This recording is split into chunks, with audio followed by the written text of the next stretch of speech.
Alright, so welcome back to the channel. This, we're going to do some, use a tie-dye kit here. I already used part of this kit the other day, and I'm just going to see what happens when I do it with the different colors. I'll talk about a little bit how that went at a different part of this video. But here we have our yarn skeined out here. I have some white and some of this ecru color. It's 100% cotton. I'm just going to try mini skein here, and then we're going to do a little bit larger skein. And we're going to use this yarn kit here from Tulip. I got it, my mom actually bought this for me. Got it on clearance, and it's actually made to dye cotton yarn, so we're going to see how that works. It's a Tulip Color Lab. Excuse me. We're going to be, the colors are here on the side. We can do it in the lemonade and the robin's egg blue, but in another video I did a little bit of the lemonade, the cool pool, and the storm, and it actually turned out really cool. So like it says here, we're going to need some gloves. On the front of the box we're going to be doing this version here, the 3-cup method, but we're only going to need 2 cups because we only have 2 colors. And we're going to see how the yarn soaks up the yarn, or the color soaks up on the yarn. And before we do that, we're going to submerge them into some warm water. And I'm going to let it soak for about 10 minutes. And then we will come back and I'll show you the next step. Okay, so the yarn has been soaking for 10 minutes. And we're going to stick them. I have 2 skeins, a mini skein here. And I have a larger skein, like I showed you. And we're going to stick the mini skein in first. Now, it does recommend you wear gloves. I'm going to use a spoon to help, a plastic spoon to help me push it in. So you want to find the center of your yarn and fold it in half like this. So that way you have 2 halves to dump into the yarn like this. Two halves like that. And then we're just going to dunk one end on each end, slowly like this. And just kind of let it hang right there in the middle. As you can see there.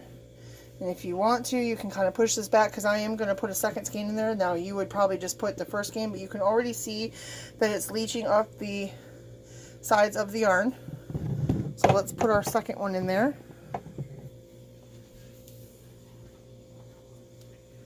This one's a little bit thicker, but the same concept.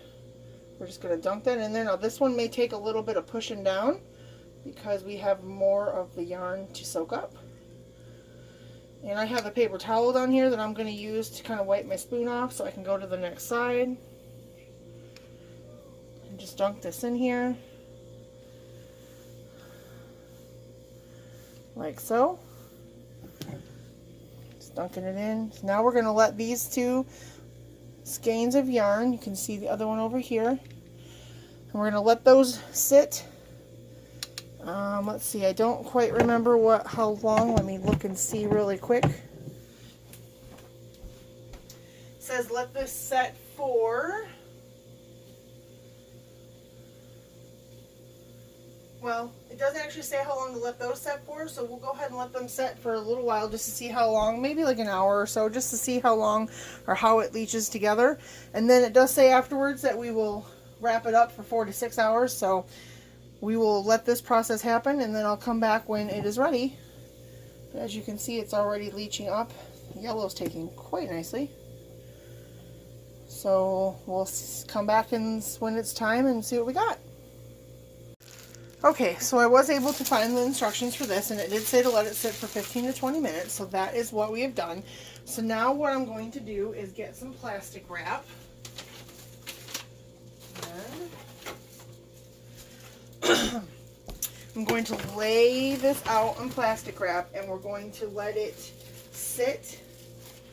I think it's 4 to 6 hours, and then we'll come back and check it and unwrap it, and then it says that we're going to rinse it till the water runs clear, but let's not get too far ahead of ourselves. Alright, so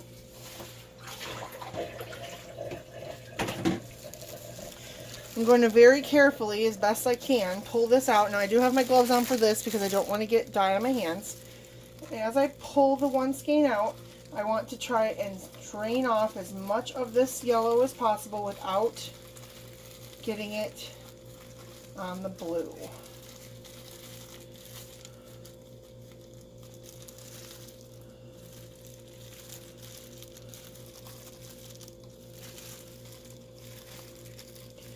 It's just a slow process, just pulling it up. Okay, so now I'm going to do the same thing with the blue here. Ooh, look, and as you can see here, I'll get it in the camera, some of it did mix. We do have a green mix there, which is awesome. I'm just going to slowly squeeze as I pull up. Robin egg blue is really, really cool. Alright, so I'm going to lay it on the plastic one at a time. And let me get some paper towel here. I can show you what this looks like. So this is the blue and yellow. Look how bright that is. Now I don't know when we rinse it out later if that's how bright it will stay. But that's pretty. So I'm from Michigan, so this is perfect blue, go blue colors. So, alright, so we're going to wrap this up. And I'm going to do the same thing to the blue mini skein. Alright, so we're going to wrap, I'm going to get another piece of plastic and lay it over top. And then that way we will not have any cross contamination.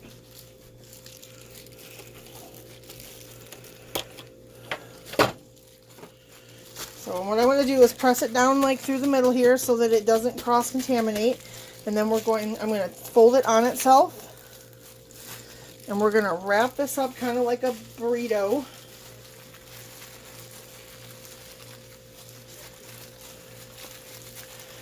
And then we're going to let this sit for 4 to 6 hours. And then when we come back, we'll wash it out and see what we got.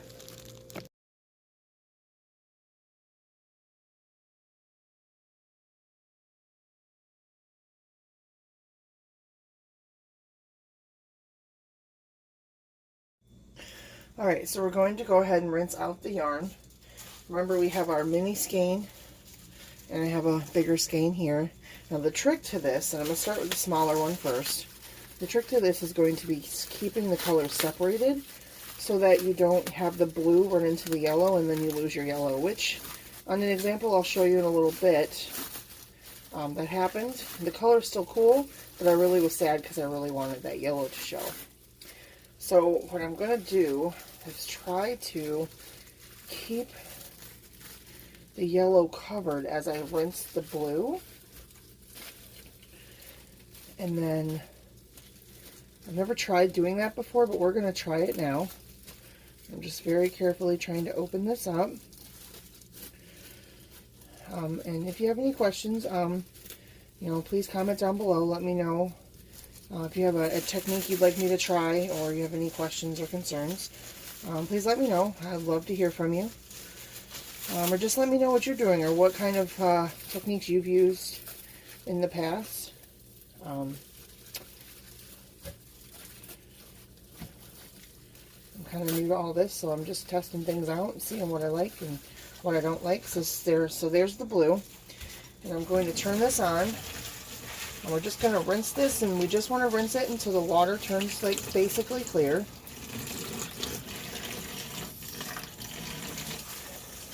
For the mini skein, it shouldn't take too long, but I'm just loving that blue color. It was called a robin's egg blue.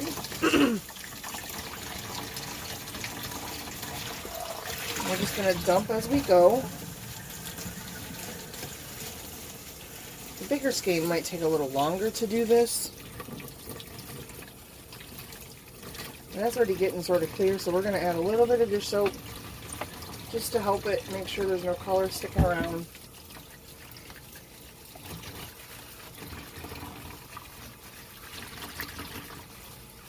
And because this is 100% cotton, it's kind of like a dishcloth, so it can take a little bit of abuse, unlike some of those wool yarns that would felt if you messed with it too much.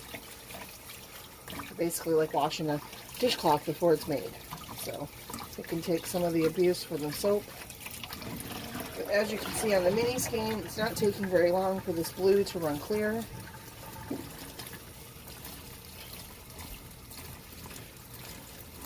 So we're going to go ahead and I'm going to open up the yellow.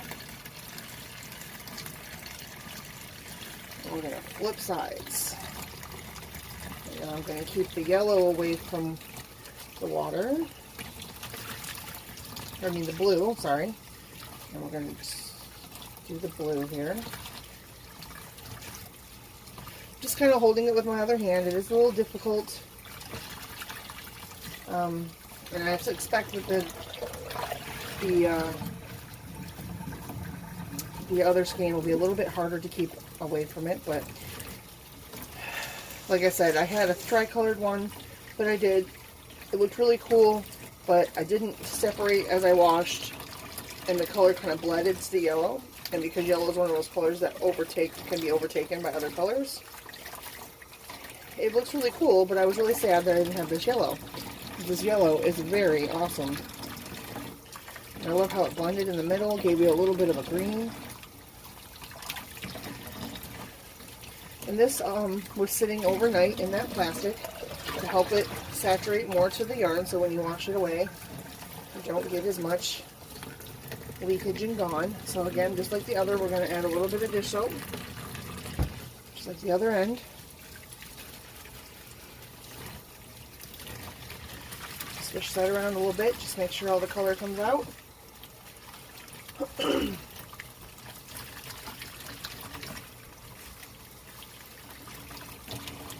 So far, so this was the regular tie-dye method. In another video, and I'll try to put an iCard at the top somewhere, like either over here or something, I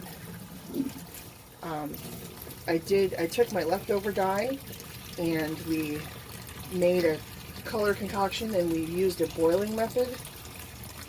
And so if you'd like to check that out, it was really cool. The color turned out really awesome. So, alright, so this one is done. I'm going to hang this mini skein up to dry. Look at how bright those are. And then how it blended in the middle.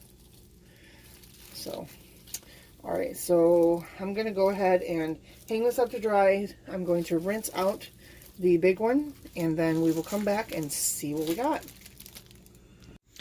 Alright, so here is the finished product. I have them here laid out on the table. I have the mini skein here, and I have the larger skein of the blue. And this is the one I was talking about where I accidentally washed it without separating the colors like I was. And see how the yellows kind of turned a little greenish. I mean, the ball that I rolled, or I spun into a center pull cake, I mean, it looks gorgeous, but it started out this yellow, so that just shows you the importance of you know, keeping them separated when you're washing them out. And then here's a few other ones I did. There is this green one here that I think reminds me of Christmas candy bark. And then I have this brown and purple here. And this green and red Christmas one too as well. And these will probably be in my shop, my Etsy shop here soon. Along with this, I may put these together as a set. I haven't decided yet. And then we have this as well. So these are the Tulip dyeing, the dyeing kit that we used. And this is what you get when you do it. And so if you have any questions or anything, let me know. Don't forget to subscribe and hit the little bell. And if you liked the video, don't forget to hit the like button. And as always, thank you for watching, and we'll see you next time. And so what is in your craft room today?